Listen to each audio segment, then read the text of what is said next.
Hello मेरे प्यारे बच्चों, कैसे हो? तो आई हो बहुत ही अच्छे होंगे। तो कि आज बहुत ही मज़ेदार क्वेश्चन है। देखिए, आप जैसे कि सामने देख रहे हैं, बहुत अच्छे अच्छे चित्र हैं। इन चित्रों को पहले तो हम समझेंगे ताकि हमें जो एक्सरसाइज करेंगे उसमें हमारे ये हेल्पफुल तो रहे, बहुत ही क्लियर क्वेश्चन होते चले जाए।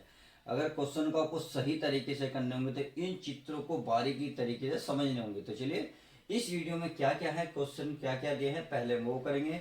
देखिए, ये जो प्रश्नावली 7.1 है उसका बेसिक समझाऊंगा पहले केवल। और चैप्टर नंबर 7 है जिसका नाम है त्रिभुज, अर्थात आप इंग्लिश में से ट्रायंगल बोलेंगे।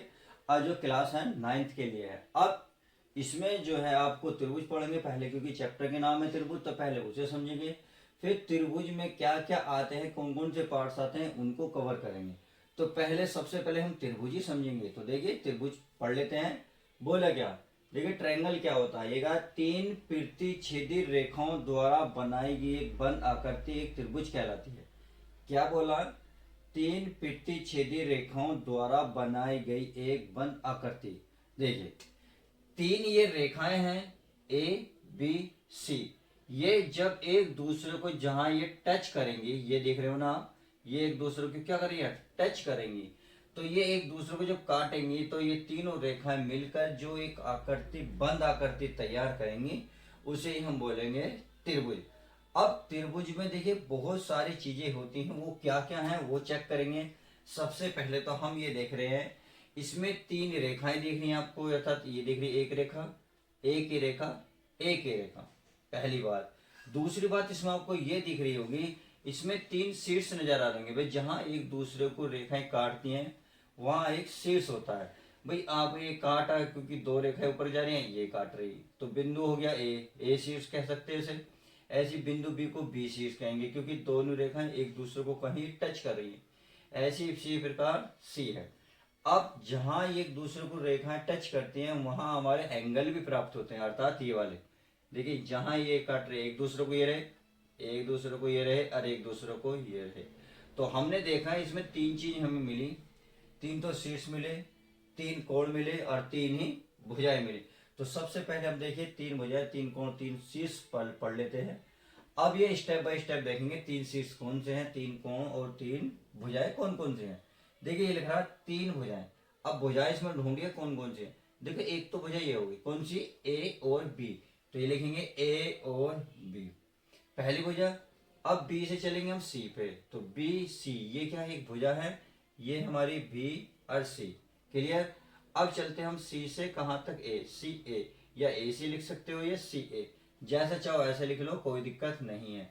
तो हमने देखा तीन भुजाएं कौन कौन सी मिली, ए बी, बी सी और सी ए या ए सी। तो आई होप इतनी बात तो समझ में आ गई। अब आगे ये कह रहा तीन कोण। तीन कोण कौन कौन से होंगे? देखिए, मैंने अभी बताया था जहां शीर्ष होंगे और जब दो भुजाएं एक दूसरे को टच करें तो उनके बीच बने जो एंगल बनता है उसे कहते हैं कोण। तो कोण क्या हो गए? कोण ये रहा, कोण ए, कोण बी और कोण सी। तो आप इस तरीके से लिखें, कोण ए, कोण बी और ये कोण सी। तो इतनी बात समझ में आ गई, तीन कौन कौन से कोण है, कोण ए, कोण बी, कोण और सी। क्लियर? अब आगे देखते हैं, तीसरा तीन शीर्ष। शीर्ष कौन कौन से? शीर्ष तो ये ए बी सी बताया था, तो आप लिखेंगे ए बी और सी। देखिए, कोण में ये निशान लगते हैं, ये कोण का कहलाता है। ये हम अगर सीधा सीधा लिखेंगे तो शीर्ष हो गए। अब इनको एक साथ लिखेंगे तो ये हो गई भुजाएं। क्या हो गई? भुजाएं। अब देखिए दोस्तों, जरूरी नहीं है ऐसा त्रिभुज हो आपके पास, क्योंकि ये तो मैंने इसके परिभाषा के अकॉर्डिंग चित्र बनाया था। अब जो डायग्राम और भी तरीके से बन सकता है। कैसे? भाई, आपका त्रिभुज ऐसे भी बन सकता है डायरेक्ट। तो ये भी आपको एक त्रिभुज है, क्योंकि इसमें तीन भुजाएं एक दूसरे को प्रतिच्छेद कर रही हैं। प्रतिच्छेद करने के बाद एक बंद आकृति मिली, तो ये भी आपकी क्या कहलाएगी? त्रिभुज कहलाएगी।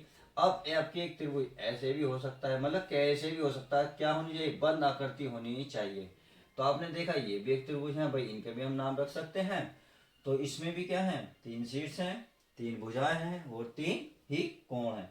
तो आई होप, उम्मीद है कि जो मैंने त्रिभुज की परिभाषा लिखी है और उसके अकॉर्डिंग जो चीज बताने की कोशिश की है, आपको समझ में धीरे धीरे आ गई होंगी।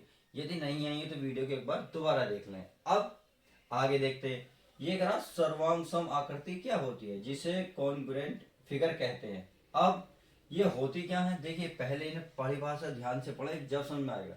ये कह रहा है, वे आकृतियां जिनके समान देखिए डबल लिखा गया, वे आकृतियां जिनके समान आकार और माप क्या हो, बराबर हो। अर्थात आकार और माप यानी कि साइज भी क्या हो, आपस में बराबर हो। देखिए मैंने कुछ फिगर बनाई हैं ताकि आपको समझ में आ जाए। ये आपका जैसे अगर देखें, इस बड़े चीज को देखें, ये वृत्त है। अब इस वृत्त में देख रहे होंगे जो त्रिज्या है 4 सेंटीमीटर की मैंने ली है, जो आपको दिख रही है। तो इसका क्या मतलब हुआ, वे आकृतियां जिनमें समान माप यानी कि लंबाई कितनी है, और माप साइज, साइज भी क्या बराबर। कहने का मतलब है, अगर मैं आपसे ये कहने लगा कि यदि मैं एक वृत्त को एक दूसरे वृत्त को उठाऊं और पहले वृत्त के ऊपर रख दूं, तो वो वृत्त जो है पहले वृत्त को पूर्णतः ढक लेगा। तो आप ये कह सकते हैं कि ये जो है समान क्या है भाई, सर्वांग सम आकृति है। अब समझ में आ गई तो उम्मीद है क्लियर है। ऐसी ये आपके सामने है, इसकी भुजा 3 सेंटीमीटर, 3 सेंटीमीटर, 3 सेंटीमीटर, 3 सेंटीमीटर, ऐसी इसी आकृति की 3 सेंटीमीटर। अब यदि मैं इस डायग्राम को उठाऊंगा और उठाने के बाद इस डायग्राम को पहले डायग्राम के ऊपर रखूंगा, तो ये जो डायग्राम है पहले डायग्राम को पूर्णतः ढक लेगा। और जब ढक लेगा तो आप इसे इन दोनों को बोल सकते हैं सर्वांग सम आकृति। सर्वांग सम आकृति में एक क्वालिटी होती है कि वो दूसरे से कंपेयर की जाती है कि उसके बराबर है या नहीं है। आप अकेली आकृति को सर्वांग सम नहीं बोल सकते, चाहे आप त्रिभुज ले लें, चतुर्भुज ले लें, या फिर कोई सिक्का ले लें ढला हुआ, या फिर आप कोई भी A to Z ले, तो उसमें ध्यान रखना है समान माप और समान आकार ही दोनों होने चाहिए। तो आई होप सर्वांग सम आकृति से जो मैंने समझाने की कोशिश की वो आपके माइंड में सेट हो गई होगी। अब आगे चलते हैं। आगे क्या बोला है, देखिए आगे बोला है त्रिभुज की सर्वांग समता। अब त्रिभुज की सर्वांग समता क्या होती है, ये मोस्ट इंपोर्टेंट है। अब त्रिभुज की सर्वांग समता, त्रिभुज है तो आपको त्रिभुज ही बनाना पड़ेगा, इसमें कोई भी आप डायग्राम नहीं ले सकते, क्योंकि देखो यहाँ तो आपको डिस्काउंट था, आप कोई सा भी ले सकते, क्योंकि यहाँ सिर्फ सर्वांग सम लिखा हुआ था। और आकृति, आकृति वो कैसी भी हो सकती है, बस सर्वांग सम में दो आकृति होती हैं, वो त्रिभुज भी हो सकता है, चतुर्भुज भी, और आपका वृत्त तो दिया ही है मैंने। अब आगे देखते हैं। देखिए चाहे आप वर्ग भी बना सकते हैं, कोई दिक्कत नहीं है, आयत भी ले सकते हैं, बस कंडीशन ध्यान रखना समान आकार और समान माप दोनों में होनी चाहिए, ताकि वो एक दूसरे को ऊपर रखने पर ढक लें। तो वो देखिए जैसे मैंने हथेली को एक हथेली पर रखा है, तो मेरी पहली हथेली ने दूसरी हथेली को पूर्णतः ढक लिया। क्या आप देख रहे होंगे, आपको केवल ये वाली हथेली दिख रही होगी, ये पीछे वाली नहीं दिख रही। तो इसे आप समान क्या बोल सकते हैं, सर्वांग समाकृति बोल सकते हैं। अब त्रिभुज की सर्वांग समता, त्रिभुज में क्या है, देखिए त्रिभुज की कंडीशन यही है, सर्वांग समता सर्व। देखिए इसका क्या मतलब, पहले ये समझिए सर्वांग का क्या मतलब हो। सर्वांग मतलब संपूर्ण समान, यानी कि सब कुछ क्या हो, बराबर हो। और अब इसमें केवल त्रिभुज की बात करा तो त्रिभुज में सब कुछ क्या हो, बराबर। अब त्रिभुज में हमने देखी अभी 3 भुजाएं देखी थी, तो इसका तो मतलब है तीनों भुजा आपस में क्या होनी चाहिए, दूसरा जो त्रिभुज होगा उसकी तीनों भुजा आपस में बराबर होनी चाहिए। यदि ए बी भुजा, मान लेते ये वाली जो भुजा है इसके ये वाली क्या होनी चाहिए भाई, ये पी क्यू, ये आपस में क्या होनी चाहिए, बराबर। अब यदि मैं इस त्रिभुज की दूसरी भुजा लूँ, ये वाली अगर मैं दूसरी भुजा लूंगा तो 2 निशान मारूं, तो ये जो पी क्यू है दूसरे त्रिभुज की दूसरी भुजा क्या होगी, आपस में बराबर होगी। तो ध्यान रखा भाई, पहली भुजा पहली के बराबर, दूसरी भुजा दूसरी के बराबर। अगर मैं तीसरी भुजा की बात करूं तो ये भी इक्वल होगी, तीसरी जो है तीसरी, ये भी इक्वल होगी तीसरी भुजा के। तो उम्मीद है अब थोड़ा सा इसकी क्लैरिटी आई होगी। अब जरूरी नहीं है, देखिए भुजा भी बराबर हो, इसमें एंगल भी बराबर होना चाहिए। अगर मान लेते हैं कोण ए, यहाँ कोण बना, तो ये जो कोण बनेगा ये भी क्या हो, आपस में क्या हो, बराबर होने चाहिए। तो देखा आपने, कोण भी बराबर हो, भुजा भी। अब ये वाला अगर इधर का कोण मान लेते, ये इसके बराबर है तो ये भी होनी चाहिए, और ये वाला जो कोण है ये भी इसके बराबर होना ही चाहिए। तो इस पे मैं 1 और इस पे 2 और इस पे मार दो 3 निशान। तो उम्मीद है आप समझ गए होंगे कौन सा किसको मैच कर रहा है। तो समझ में आ गए। अब देखिए अब इसमें एक चीज लिखने का एक देखो एक तरीका और है, सर्वांग सम को लिखा कैसे जाता है। सर्वांग सम को लिखा जाता है भाई, त्रिभुज है ए बी सी, तो पहले तो आप त्रिभुज के निशान लगाए, ये त्रिभुज और ये ए बी और सी, लग गया निशान।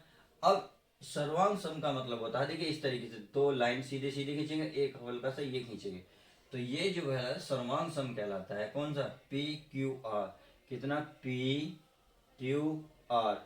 अब देखिए कुछ बच्चे क्या गलती करते हैं, बच्चों को गलती ये हो जाती है, बच्चों को ये समझ में नहीं आता है कि हम लिखे कैसे। कभी कभी क्या करते हैं बच्चे, देखिए शुरू वाले को तो हो सकता है सो सही लिखें कि ए बी सी, ये इसके सर्वांग सम होगा, मान ले पी आर क्यू।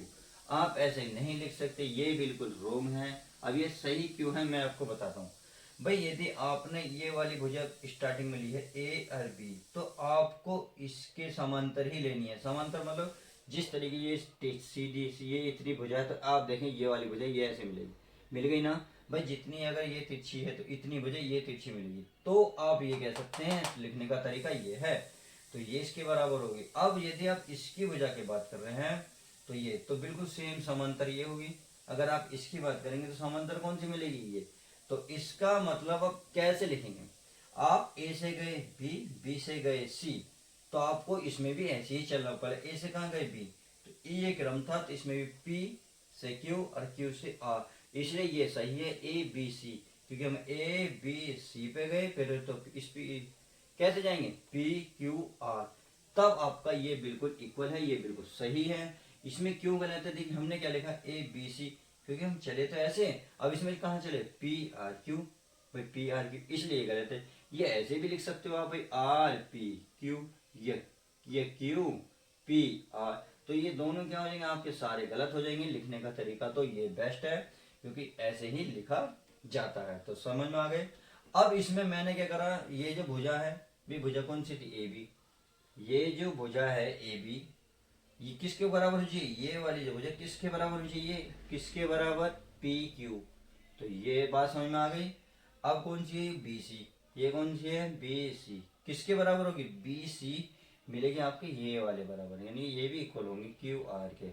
तो समझ रहे होंगे कि मैं क्या समझाना चाह रहा हूँ। ऐसी आपके कौन सी, ए सी, भाई ए सी बोले या सी ए, परंतु आपको उसको ही ऐसे ही लिखना पड़ेगा। अगर मैं करूँ सी ए या ए सी, लिख रहा हूँ मैं ए सी, तो किसके बराबर है, पी आर के, पी आर के। तो आई होप अब आपको समझ में आ गई होगी। अब देखिए ये तो की बुझा है। अगर मैं कोण की बात करूं, भाई कोण ए है, कोण मान लेते हैं कोण ए, तो कौन सा कोण होगा, अगर ऊपर की बात करें, कोण टॉप की बात करें, तो टॉप पे ही आपको एंगल ढूंढना होगा, कहीं और नहीं ढूंढ सकते आप। तो इस बात का प्लीज ध्यान रखें कि मैं कोण क्या होगा, पी के बराबर होगा। अब यदि मैं बी की बात करूं, कोण बी, तो किसके बराबर होगा बताइए। अगर मैं इधर इधर बात कर रहा हूँ आपके लेफ्ट हैंड साइड, तो आपको लेफ्ट हैंड साइड में ही आपको एंगल देखना होगा, तो ये वाला, तो ये किसके बराबर होगा, क्यू के बराबर होगा। तो ए बी समझ में आया। इसी प्रकार आप सी के देखें, सी ये रहा, सी भी तो यही होगा सी, तो सी किसके बराबर होगा, आर के, किसके, आर के। तो आई होप अब समझ में आ गया होगा। अब देखिए यदि मैं इस एंगल को नाम दे दूं 50, मान लेते हैं 50 अंश का ये कोण, तो ये भी दोस्तों ध्यान रखना 50 का ही होगा। और ये इसका देखेंगे तो ये अगर मान लो मैं 60 है, क्या है 60 है, तो ये भी आप क्या करेंगे 60 ही लिखेंगे। अगर मान लेते हैं ये मान लो, चलो मैं 55 मान लेता हूँ, कितना 55 अंश, तो ये भी आप क्या लिखेंगे 55 अंश। तो आपने देखा कोण ए और पी क्या है, आपस में बराबर, इसलिए बराबर करके तो आप यहाँ ऐसे भी लिख सकते हैं 50। अगर मैं B और Q की बात करूँ, बी क्यू का मान कितना 60, बी और क्यू का मान कितना है दोस्तों 60 है। अब ऐसी सी आर क्या देख सकते हैं कितना है दोस्तों 55 है। तो आई होप अब समझ में आ गया होगा कि क्या करना है। देखिए त्रिभुज में आपको इतनी जरूरत नहीं है निकालने की कि आप ये तीन भुजाएं निकालें और तीन कोण निकालें, अर्थात छह छह चीजें निकालें, ऐसा कुछ नहीं है। इसमें आपको एक बेसिक सा फंडा मैं बताता हूँ, सो ट्रिक बताता हूँ। आपको करना क्या है, आपको इन त्रिभुजों को हल करने के लिए तीन कसौटी के नियम पढ़ने पड़ेंगे। उसमें क्या होगा, आपको कोई भी तीन साइड या तीन भुजा या साइड भुजा आप जो चाहे वो सिद्ध कर दे, अर्थात त्रिभुज को सर्वांग सिद्ध करने के लिए आपको तीन तीन चीजों की जरूरत पड़ेगी। का भाई आप कोण भुजा कोण ले सकते हैं, या भुजा भुजा कोण ले सकते हैं, या तीनों कोण ले सकते हैं, या तीनों भुजा ले सकते हैं। अर्थात आप समझ गए होंगे कि इसकी आपको इतनी सारी जरूरत नहीं है निकालने की। आप कोई सी भी तीन चीज सिद्ध कर दे कि ये जो पहली त्रिभुज की जो मान आएंगे वो दूसरी त्रिभुज के बराबर आने चाहिए। तो समझ में आ गई। अब देखिए यदि आप चाहें तो ए बी का अगर मैं नाम दे दूँ तो ये भी कितना होगा दोस्तों 2 होगा। अगर बी सी का नाम 3, तो ये भी कितना होगा दोस्तों 3। अगर मैं 4 तो ये भी होगा 4। तो ए बी और पी क्यू की आपस में क्या है, बराबर, यानी कि 2, और ये कितना है दोस्तों 3, और ये कितना है 4। तो आप समझ में आ गए। तो उम्मीद है आपको मेरे द्वारा दी गई जानकारी आपको कुछ हेल्पफुल लगी होगी, वीडियो भी अच्छी लगी होगी। चलिए दोस्तों, अब देखते हैं त्रिभुज की सर्वांग समता की कसौटी का नियम। देखिए मोस्ट इंपोर्टेंट है अगर चैप्टर के पॉइंट ऑफ व्यू से देखा जाए। रियली यही है कि अगर आपने ये नहीं समझा तो इसका मतलब तो है चैप्टर नंबर 7 आपका बिल्कुल भी समझ में नहीं आएगा। तो इसलिए इस नियम को भी समझना जरूरी है। जैसे मैंने आपको बेसिक बताया है, इसी प्रकार ये भी बेसिक में ही आता है। अब इसके क्या नियम होते हैं, कितने नियम होते हैं, हम स्टेप बाय स्टेप समझेंगे। तो पहले नियम पे ही ध्यान देते हैं। देखिए पहला नियम कहता है SAS सर्वांग समता नियम। SAS का क्या मतलब है, देखिए S होता साइड, A से होता एंगल, A से होता S होता साइड। अर्थात आप इंग्लिश में बात करें, अगर हिंदी में बात करें तो ये होगी भुजा, और ये होगा आपका कोण, और ये होगा दोस्तों आपकी भुजा। तो आप समझ में आ गया होगा कि भुजा को साइड कहते हैं, कोण को एंगल कहते हैं, और भुजा को साइड कहते हैं। तो भुजा कोण भुजा का नियम क्या होता है, इस बात को हम समझेंगे ताकि क्वेश्चन में कोई भी डाउट ना रहे करते वक्त। अब इसमें देखते हैं, ये अगर दो त्रिभुज सर्वांगसम होते हैं, यदि कब होंगे, यदि कंडीशन करा एक त्रिभुज की दो भुजाएं, भाई कोई एक त्रिभुज होगा उसकी दो भुजाएं और उनका अंतर्गत कोण, यानी कि इनके अंदर बनने वाला कोण जो होगा, पहले त्रिभुज की बात करी कि इन्होंने करा एक त्रिभुज की दो भुजाएं और उनका अंतर्गत कोण, यानी कि इसकी कोई दो भुजा ले लोगे, उनके बनने वाला अंदर कोण, दूसरे त्रिभुज की दो भुजाएं, दूसरे सेम त्रिभुज की भुजाएं और उनके अंतर्गत कोण आपस में क्या हो, बराबर हो। तो देखिए आप हिंदी तो समझ गए होंगे, अब थोड़ा सा इसमें समझते हैं। ये कह रहा है एक त्रिभुज की दो भुजाएं, भाई एक त्रिभुज है ABC, इसकी कोई सी भी दो भुजा ले लो, क्योंकि भुजा तो त्रिभुज में 3 होती है, AB, BC और AC। तो हमने मान लिया ये वाली जो भुजा है, दो भुजा ले ली A और B, हमने दोनों भुजा ले ली। अब इन दोनों की जो भुजा होंगी ये इसके बराबर होंगे, अर्थात पहली भुजा के बराबर होगी, दूसरी के बराबर होगी। मैंने आपको बताया था अगर आपने समान दिए वाली लिए तो इसके समांतर जो भुजा होगी वो आपस में क्या होंगी, बराबर। अगर आपने ये भुजा लिए तो ये इसके समांतर होगी, अगर आपने ये वाली भुजा ली तो ये इसके समांतर होगी। अर्थात ये कह रहा दो भुजा क्या होंगी, आपस में बराबर। तथा कह रहा इनके अंतर्गत मतलब ये इस भुजा और इस भुजा के अंतर्गत जो कोण बनेगा, इस भुजा और ये भुजा के अंतर्गत जो कोण बनेगा आपस में क्या होंगे, बराबर होंगे। तो आप ये कह सकते हैं, अगर हम ये जब क्वेश्चन को करेंगे, अगर ये करने में कामयाब हो गए कि दो भुजाएं तथा तीसरा कोण, अन्य दूसरे त्रिभुज की दो भुजाएं और तीसरा कोण आपस में बराबर हो गए, तो सिद्ध हो गया कि ये क्या है, आपके सर्वांग सम है। तो लिखने का एक तरीका कैसे करना है, देखिए बहुत आसान है। भाई हमने क्या देखा, भाई AB जो है, AB जो भुजा है कौन सी भुजा के बराबर है, PQ, किसके, PQ के, ये इसके बराबर आ गई।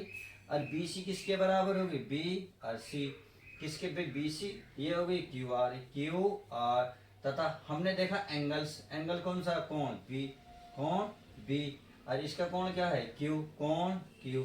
तो आपने देखा AB क्या है, भुजा, क्या है दोस्तों, भुजा, जिसे कहते हो S यानी कि साइड। BC क्या है, ये भी भुजा है, और इसे क्या हो गया आप, साइड, और ये क्या है, एंगल्स, अर्थात कोण को क्या कहोगे, एंगल्स। तो नियम लगा SAS का, SAS। अब आपको ध्यान रखना है ये जो है एंगल दोनों साइडों के बीच में होना चाहिए।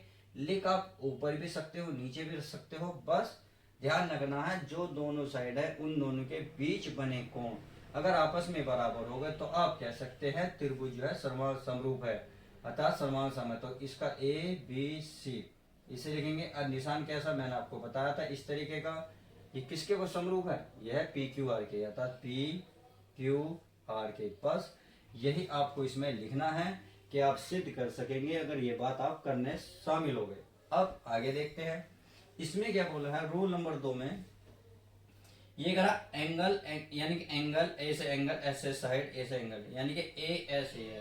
एंगल माने क्या होता है दोस्तों, कोण, क्या होगा, कोण। और एस क्या होता अभी बताई थी दोस्तों, भुजा।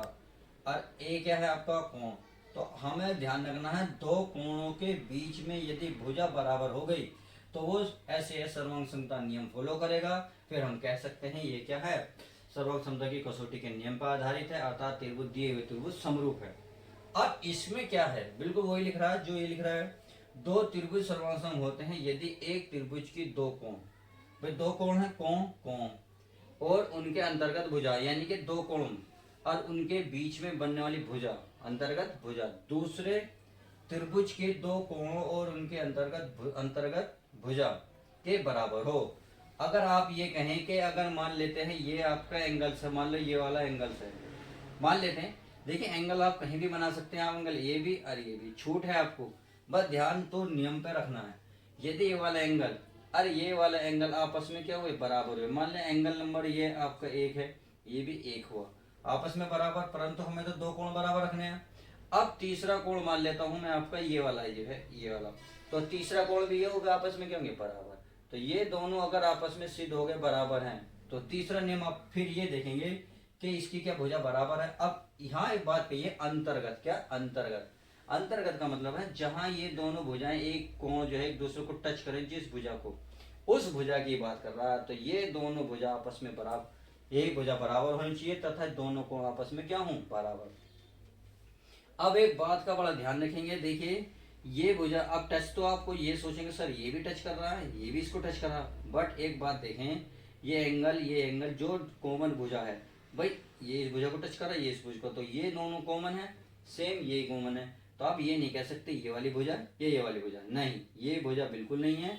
भुजा हमारी कौन सी है, बी सी, कौन सी, क्यू आर, ये हो गई। तथा कौन क्यू बराबर, बी बराबर किसका होगा, क्यू के, 80 किसके होगा, आर के।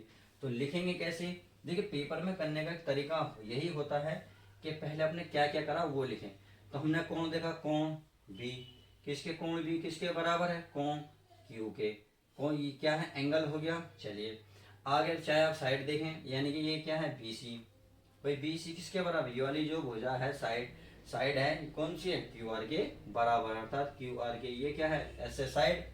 अब हमारी क्या बची, ये एंगल्स, एंगल्स ये वाला सी, कौन सा, कोण सी बराबर किसके बराबर होगा, कोण आर के, तो कोण आर के बराबर होगा। ये क्या है आपका एंगल। तो आप ये वाला नियम आप लगा सकते हैं, अतः आप इस नियम के अकॉर्डिंग आप कह सकते हैं कि दिए हुए त्रिभुज क्या है, समरूप है। तो लिखेंगे कि बिल्कुल सेम यही लिखेंगे कि ए बी सी बराबर पी, ये समरूप है पी क्यू आर के, तो लिख सकते हैं। आई होप आप अब इतनी बात नियम समझ गए होंगे, इस जो हमने दो नियम समझा है उसको समझ गए होंगे। तो चलिए अब दो तीन नियम और हैं, उनको और आसानी से समझते हैं। तो चलिए नियम नंबर 3 देखते हैं। अब नंबर 3 देखते हैं, ये कह रहा है ए एस यानी कि एंगल एंगल साइड सर्वांग समता नियम। ये क्या कह रहा है, दो त्रिभुज सर्वांग सम होते हैं यदि, कंडीशन है यदि इन त्रिभुजों के दो कोणों के युग्म बराबर हो और संगत भुजा का युग्म भी क्या हो, बराबर। देखिए क्वेश्चन समझने के लिए आपको थोड़ा सा इसमें गहराई में जाना पड़ेगा। क्वेश्चन की लैंग्वेज ही कह रही है कि इन त्रिभुजों के दो कोणों के युग्म बराबर हों। अब यदि इसमें युग्म कह रहा है, इसका मतलब दो जोड़े एंगल क्या हो आपस में बराबर। यदि मान लो बी और क्यू आपस में कोण क्या हो, बराबर, तथा कोण सी और कोण आपस में क्या हो, बराबर। अब आगे कह रहा है और संगत भुजा। संगत भुजा का क्या मतलब है, संगत भुजा है यानी कि इसके सामने वाली भुजा या तो ये बराबर हो, तो अगर ये आपने बराबर करी तो फिर इसके सामने वाली भुजा आपस में क्या करेंगे, बराबर करेंगे। अब यदि आपने इस कोण को लिया है तो इसके संगत यानी कि इसके सामने वाली भुजा क्या होगी, आपस में बराबर होगी। तो ये भी आप दूसरे त्रिभुज में ये कह सकते हैं ये वाली भुजा भी क्या होगी, बराबर होगी। अब देखिए एक नियम अभी हमने कुछ जो नियम नंबर 2 पढ़ा था वो पढ़ा था ए एस ए यानी कि दो एंगल के बीच में साइड। अब इस नियम में और उस नियम में बस यही फर्क है कि इसमें के दो एंगलों के बीच में साइड ले रहे थे, अर्थात दो एंगलों के बीच में ये वाली भुजा ले रहे थे। अब इसमें क्या है, इसमें यह है ए एस यानी कि दो एंगलों के संगत यानी कि सामने वाली भुजा लेंगे। बस इसमें आपको यही फर्क जानना है। अब इसको लिखने का कैसा क्या है, देखिए कोण क्या है, कोण बी बराबर किसके निकलेगा, कोण क्यू के, अगर आपने ये सिद्ध कर लिया, तथा कोण सी बराबर किसके होगा, कोण आर के, कोण आर के। ये भी आपका एंगल्स है, ये भी एंगल है। अब साइड, आप यदि ये वाली साइड लेते हैं तो कौन सी साइड है, ए सी, कौन सी है, ए सी, ए सी। अब आपने इसके लिया तो इसके इसमें कौन सी सामने होगी, पी आर के, ये क्या है साइड। और ये नियम लग तो ही आप क्या कहेंगे, ये जो त्रिभुज हैं क्या है दोस्तों, समरूप हैं। तो आई होप आप समझ गए होंगे। अब अगला नियम देखते हैं।